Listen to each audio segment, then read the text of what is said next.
It was supposed to be a cheerful family outing. My 7-year-old nephew, Cody, ran down to the riverbank and plunged into the water. My brother and his wife were too busy slicing watermelon, and my mom was happily foraging wild greens. No one noticed the boy drowning, except me. I didn't hesitate. I kicked off my shoes mid-run and leapt into the river, dragging Cody up from the water as he flailed and gasped. I performed a few rounds of CPR until he coughed up the river water and began breathing again. The whole family thanked me profusely. My brother Ethan even sent me $2,000 as a thank you. We grilled meat, drank soda, and watched the summer sunset like nothing had happened. But everything changed after that. Cody became deathly afraid of water. Every time he got near it, his body trembled uncontrollably. Once, he even passed out during a bath. My sister-in-law, Jessica, had dreams of turning him into an Olympic swimmer, her personal little Michael Phelps. But now, just the sound of running water sent him into a full-blown panic attack. Then, one day, we were watching the Olympics on TV. Phelps shattered a world record. Jessica flew into a rage. "This is your fault." She screamed at me. "You ruined his future the day you jumped in to save him. If you had just let him struggle a little longer, he would have conquered his fear himself. He would have learned to swim. That gold medal should have been his." She filled a basin with bleach and shoved my head under the water. My brother and mom held me down while Cody cursed me from the side, shouting that I'd destroyed his destiny. I died choking on bleach and hatred as they took my savings and sent Cody abroad for private golf school. But when I opened my eyes again, I was back on that same riverside. Mom was grinning, stuffing her bag with fresh-picked greens. Jessica and Ethan were giggling over their watermelon. Cody ran to the riverbank and started throwing rocks at my head. And I realized something. This time I wasn't going to save him. Let the future champion swim for his life. Chapter 2. Jessica had just split open a watermelon and was about to call everyone over when I beat her to it. "Mom, wait for me," I shouted, darting off toward her. "Let me help you pick some purslane." "Blair, you—" Jessica called out behind me, clearly annoyed. I ignored her completely and ran off like I hadn't heard a thing. Mom had wandered far down the trail, her back bent happily as she picked wild greens. She was way too far to see the river, or the kid about to drown in it. Sure enough, less than 20 minutes later, we heard a blood-curdling scream. Jessica's wails echoed across the valley. My mom and I dropped everything and sprinted back. There they were, Ethan and Jessica, both soaked, crouched on the grass in shock. Cody lay motionless between them, soaked to the bone, eyes closed, not breathing. I exhaled slowly. Everything was unfolding exactly as I remembered. "What happened?" Mom gasped, dropping the handful of greens she'd picked. Jessica glared at me, eyes full of hate. "Why are you just standing there? Do something." I paused for a moment, feigning panic. Then I started pacing nervously in circles, wringing my hands. Totally useless. Just like they always said I was. Ethan tried to perform CPR, but his hands were in the wrong position, and his compressions were weak and sloppy. Jessica just kept sobbing beside him, smacking Cody lightly on the cheeks. "Wake up, baby. Mommy's here, please." Mom and I stood by, useless and stunned, as if watching a tragic soap opera. Cody never regained consciousness. Finally, Ethan remembered to call an ambulance.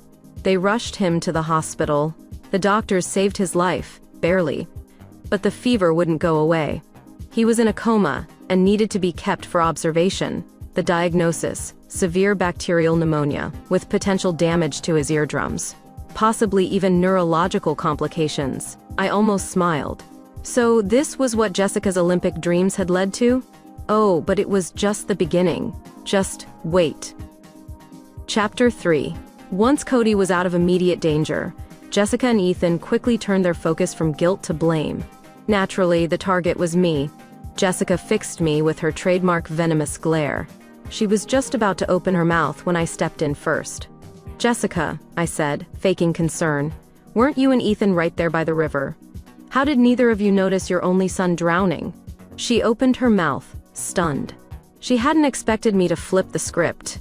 "And Ethan," I turned to my brother, "you're not exactly Mr. Attention to Detail, so fine. But Jessica, you're a woman. You pride yourself on being meticulous. How could you be so careless with your own child's life? That one hit home. Ethan, seeing the opportunity to deflect blame from himself, immediately took my side. She's right, Jess. He was struggling for so long. If you just listened for a second. Mom chimed in, nodding furiously. Exactly. You call yourself a mother? I never let Ethan get hurt like this. Not once. Jessica's mouth opened and closed like a fish gasping for air. For once, she was speechless. The next day, Cody's fever finally broke. But the damage was done. His chronic bronchitis was now compounded by full-blown pneumonia. He was coughing non-stop, dry, hacking coughs that left his lips blue. Ethan had already returned to his job out of state. 2 years ago, he'd volunteered for a remote worksite to save money and help fund Cody's Olympic future. He lived in a rundown company dorm and sent home every cent. A few days later, the doctor broke more bad news. Cody had completely lost hearing in his left ear. And not just that, he seemed slow. His reactions were delayed, his eyes vacant, his expressions dazed. The doctor suspected brain damage due to the prolonged hypoxia and infection. They needed more time to confirm. I felt a twinge of twisted satisfaction. This was what Jessica had wanted, right? This was her champion in the making. And yet, this was only the start. Let the show begin. Chapter 4. While Cody was still in the hospital, Jessica moped around like a widow in mourning. My son was supposed to be a future Olympic gold medalist, she sighed dramatically. Now he's got pneumonia. How the hell is he going to swim? I walked over with a bright smile and sat beside her, grabbing her cold, clammy hands. Pneumonia? Deafness? So what? I said sweetly. Messi was diagnosed with a growth hormone deficiency as a kid. Nathan Chen has asthma.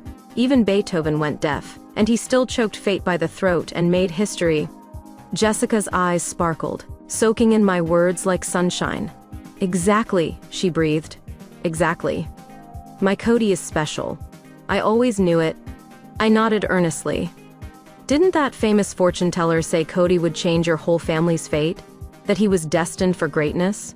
Jessica clutched my hands tightly, her hope reignited. Yes, he said Cody would thrive in water. He'd be a world-class swimmer. Her eyes lit up like she'd just touched the face of God. As soon as he's out of the hospital, I'll sign him up for swim lessons. He'll face water head-on. His soul just needs to conquer the fear. The body will follow. I gave her a huge thumbs up. Now that's the spirit. I'm so glad you're not giving up. And just like that, I had her right where I wanted her. I made sure to disappear before the hospital discharge, claiming I had urgent work deadlines. I even told them I was pulling all-nighters, buried in freelance gigs. In reality, I moved in with my best friend Ava.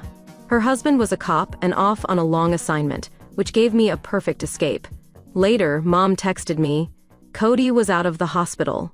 So I returned home, pretending to be exhausted and sleep-deprived from non-stop overtime. And what greeted me was glorious. Jessica was drowning in chaos. Turns out, Cody hadn't recovered from his water phobia. In fact, it had gotten worse. Jessica had tried to give him a hot bath, thinking it would help him relax.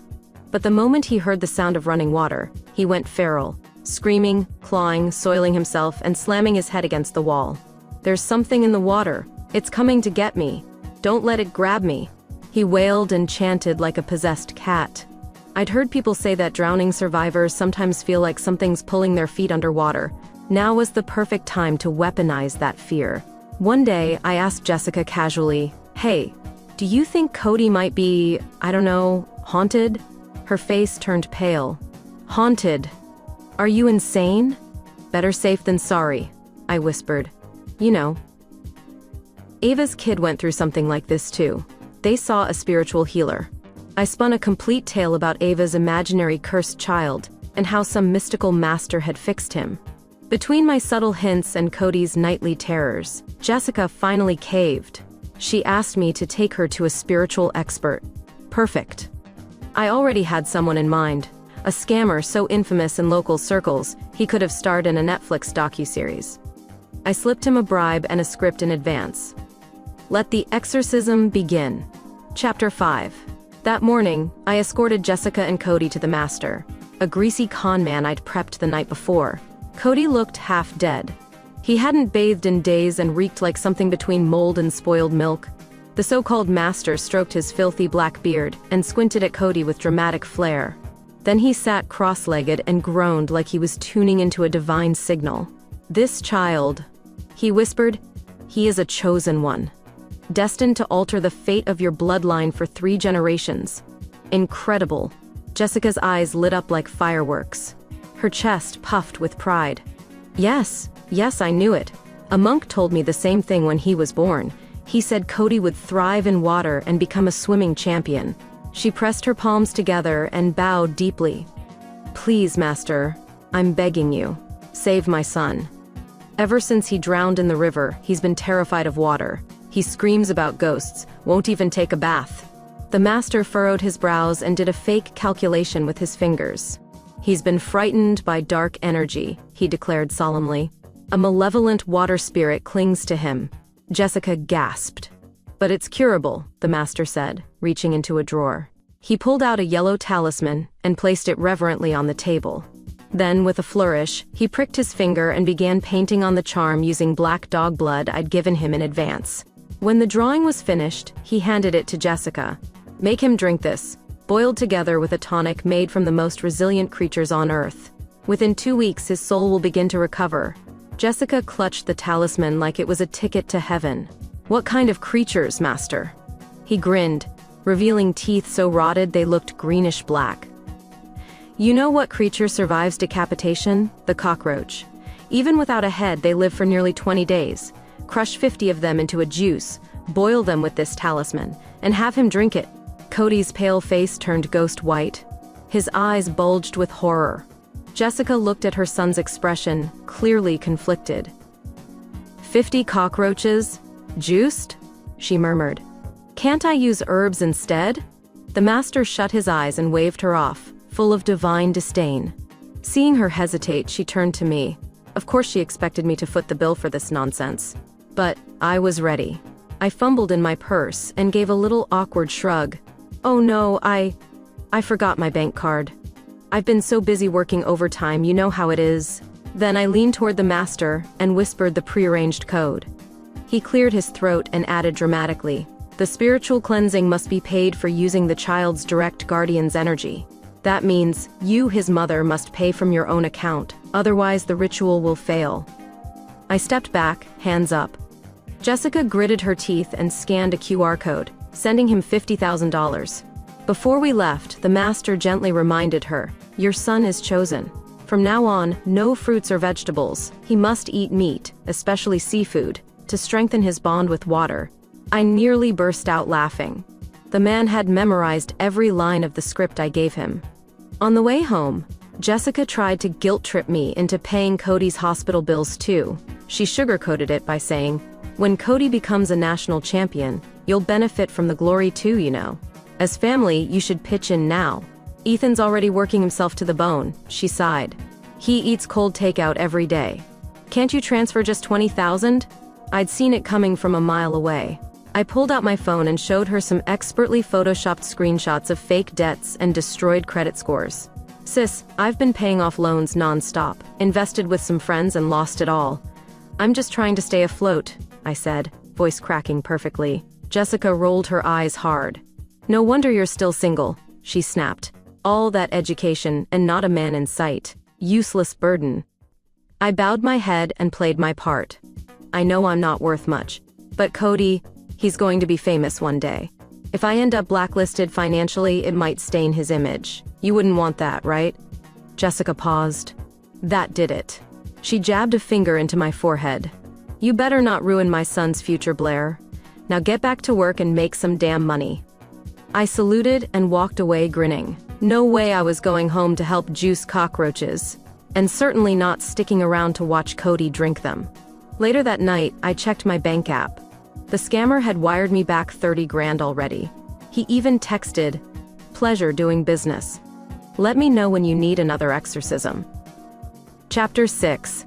Now that I had a cool $30,000 in my pocket, I treated Ava to a 5-star dinner and a whole afternoon of retail therapy. Meanwhile, Mom kept blowing up my phone. I ignored every call. I could only imagine the chaos at home. "Jessica, frantically tearing through the pantry looking for cockroaches to juice, Cody screaming bloody murder at the blender, the entire house reeking of bug guts and desperation. Delightful. That night, I quietly went home, grabbed all my important documents and luggage, and moved permanently into Ava's place. I wanted nothing to do with the shitstorm that was about to explode in that house. Last time, I was their doormat, waking up at dawn to prep Cody's athlete meal plans, babysitting him through every sniffle, every tantrum, every bowel movement. This time, let Jessica and Mom deal with it. Early the next morning, my phone buzzed again. Mom, of course. I answered with the fakest sleepy voice I could manage. "Blair," she whispered urgently. "Your sister-in-law. She's gone completely nuts. After you left, she tore through the kitchen and basement screaming about finding cockroaches for Cody's medicine. What the hell is going on?" She hissed. "You can't feed a child bug juice. Isn't that dangerous?" I rubbed my eyes dramatically and sighed. "Mom, calm down.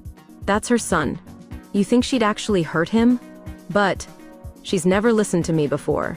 What's the point of me going back now?" I added with an innocent shrug. "Oh, and Mom, I heard you think I'm drowning in debt. Don't even think about giving me a single cent from the family. Not one." I hung up before she could reply. In truth, I didn't owe a damn cent. Remember that day at the river, before everything went to hell? On that very trip, I bought a lottery ticket. Back then, I didn't win a thing, but I remembered the numbers.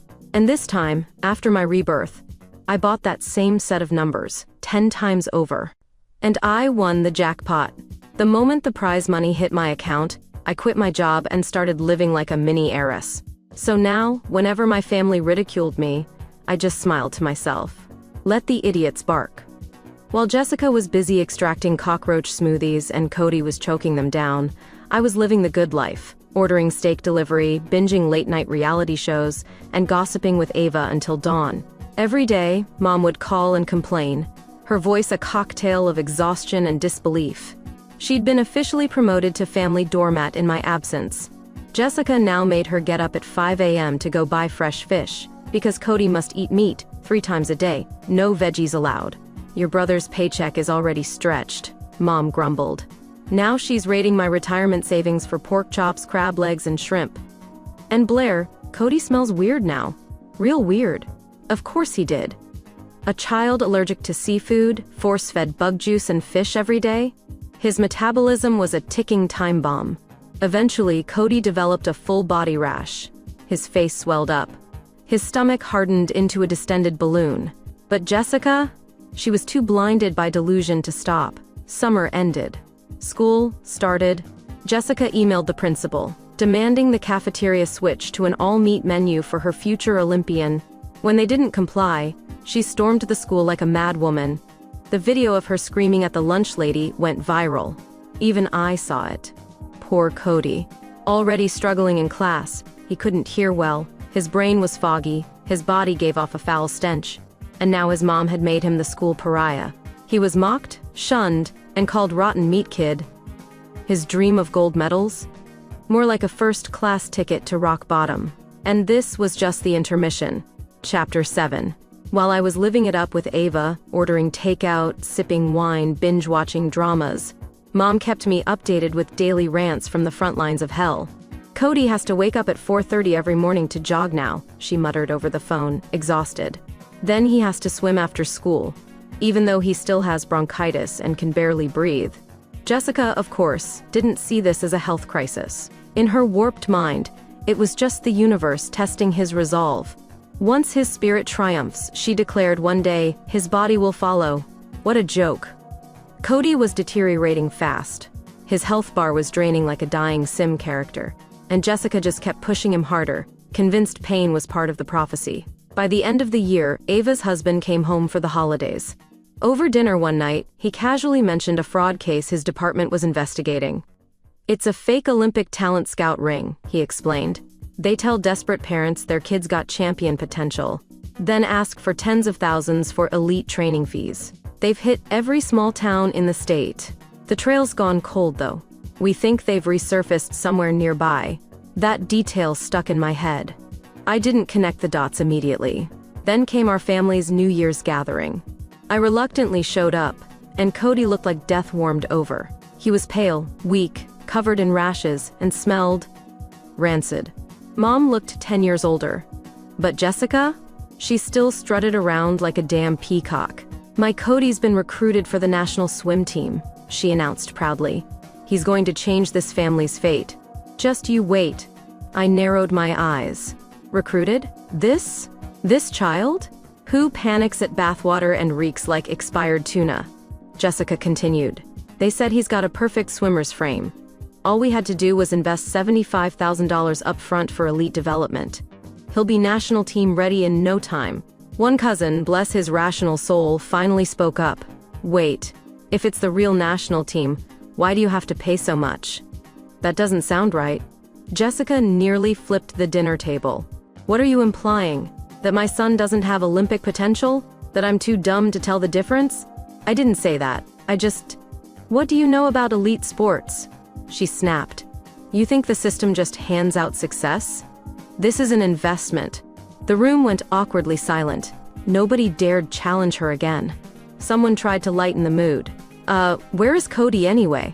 He's not joining dinner?" Jessica sat back down with a sniff. "He caught a little cold. I told him to rest. He doesn't need this kind of negativity before his big break." A little cold was an understatement. From what I'd heard, Cody was feverish, covered in hives, and so weak he couldn't lift a spoon. But Jessica refused to take him to the hospital. "Medicine pollutes the bloodstream," she insisted. "We're raising an athlete. His soul must conquer this naturally. Delusion level, cult leader." A few nosy aunts asked how she came up with the $75,000.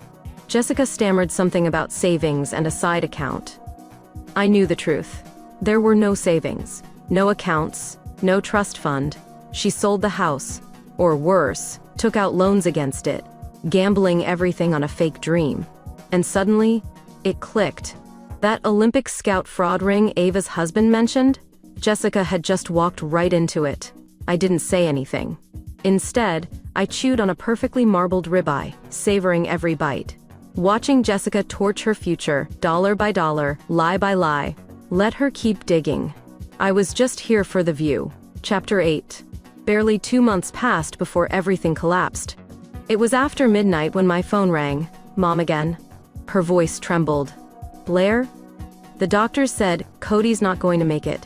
You should come." Of course I went. I wouldn't miss the grand finale. When I arrived at the ICU, I could already hear shouting from the hallway. "You let his fever reach 108? Are you trying to kill him?" Ethan was livid. "He's an athlete." Jessica shrieked. "They can't pump him full of drugs. It would compromise his future drug tests. He's dying." Ethan barked. "And he's showing signs of poisoning." "What the hell did you feed him?" That word, poisoning, made Jessica snap. Her eyes locked onto Mom. "You made all his meals. What did you give him? What did you do?" Mom stuttered, pale and shaking. "Nothing special, just the usual seafood. Today I even got fresh octopus from the market. It was beautiful. Blue rings all over." My face drained. "Mom." I cried, lunging forward. "You bought blue-ringed octopus? That's one of the most venomous animals in the world. How could you feed that to a child?" Mom blinked, dazed. "What? But it looked so exotic. I thought it was rare, not dangerous." Jessica exploded like a dam bursting. She grabbed Mom by the collar, shrieking. They started clawing at each other right there in the hospital hallway. I slipped away around the corner and made a call. "Ava?" I whispered. "You know that Olympic fraud ring? I think we've got them." That same night, I gave Ava everything. Jessica's transactions, the name of the fake recruiter, even the training contract. I wanted her husband to have a full dossier. Why? Because Jessica was about to lose everything. The next morning, Cody was pronounced dead. Months of meat-only dieting had wrecked his metabolism. His organs were inflamed. He hadn't had a proper bowel movement in weeks. He was bloated like a corpse before he even died. Jessica had insisted on no medicine, no doctor visits, no common sense. But the final blow came from the blue-ringed octopus. Lethal venom in every bite. She didn't even get to see his body before the police arrived. Turns out the fraud ring had been under surveillance for months, and thanks to my tip, the whole crew was arrested within 48 hours. Meanwhile, Ethan found out everything. The house? Gone, mortgaged to the hilt. The training fee?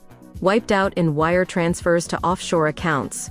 His life savings, his retirement, his dreams, all gone. He collapsed at the hospital and started smashing his head against the wall like a broken toy. 3 days later, I drove Jessica to Cody's funeral. Yes, I picked her up from the police station. I wanted her to see what came next. As we walked past Cody's little coffin, I sniffled and whispered, "The doctors said he died in pain. That poison. It must have burned. I know Mom didn't mean to. She was just trying to help." Jessica's grip on her purse tightened like a vice. I leaned in. "It's not your fault. Things happen. Kids can be replaced." Her face cracked. Her uterus had been removed after Cody's birth. There would be no next child. She had spent years building her identity around this delusion, this fantasy of her son as a future champion. But people like her can't accept blame. They need a scapegoat. I made sure she had one. Mom. At the funeral, Cody's innocent face smiled from a photo framed in white roses. The same face that, in my last life, cursed me as I was murdered with bleach and indifference. Not this time. Jessica walked up to Mom in silence, and suddenly stabbed her in the throat. Blood sprayed across the white lilies. Jessica screamed, sobbing, "You killed my son. You killed the future world champion." Again and again, she drove the knife into Mom's body like she was gutting a fish. Ethan, drunk, furious, and out of his mind, lunged forward, wrenched the knife from her hand, and stabbed Jessica through the temple. Her eyeball popped. Her mouth hung open in shock. And then, silence. Someone called the police. Not me, of course. I had already collapsed to the ground, traumatized, pretending to faint. They never suspected me. All the victims? My family. The killers? Also my family. I was just a poor girl caught in the middle, an unlucky niece, daughter, sister. The police ruled me out completely. Ethan was charged with second-degree murder and taken to court. He'll rot in prison for the rest of his life. Jessica and Mom died on the spot. I checked myself into a hospital for shock. I stayed a few days, giving dazed interviews and staring blankly into space. Everyone comforted me. Everyone told me to stay strong. They had no idea what I'd survived in my previous life. No idea what they'd done to me. This time, I wasn't going to let a single one of them walk away. Not even Cody. Epilogue. The sun was warm the day I was discharged from the hospital. I walked out alone, back to the same house where all the nightmares had taken place. But this time, it was quiet. Too quiet. Jessica's murder of Mom had made national headlines. Mother killed at grandson's funeral. The tabloids screamed. Ethan's courtroom sob story had gained zero sympathy. He was now a convicted murderer awaiting a lifetime behind bars. The moment I got home, I opened every window, every cabinet. I grabbed trash bags and began tearing through the house like a hurricane. Everything that smelled like them, everything they'd ever touched, I threw away. The old couch where Cody used to sit. The plastic containers Mom hoarded. Jessica's hideous floral aprons. All of it. Gone. I changed my number. Blocked every remaining relative. Deleted group chats. Burned old photos. I wanted nothing left of them. Nothing to remember. Because now I had money. I had peace. And I had freedom. I could travel wherever I wanted. Eat whatever I wanted. Do whatever I wanted. The balance in my bank account could buy me a small island if I felt like it. So I did the only logical thing. I packed a suitcase and flew to Hawaii. And there, on a sun-drenched beach with white sand and blue waves, I met him. Golden hair. Icy blue eyes.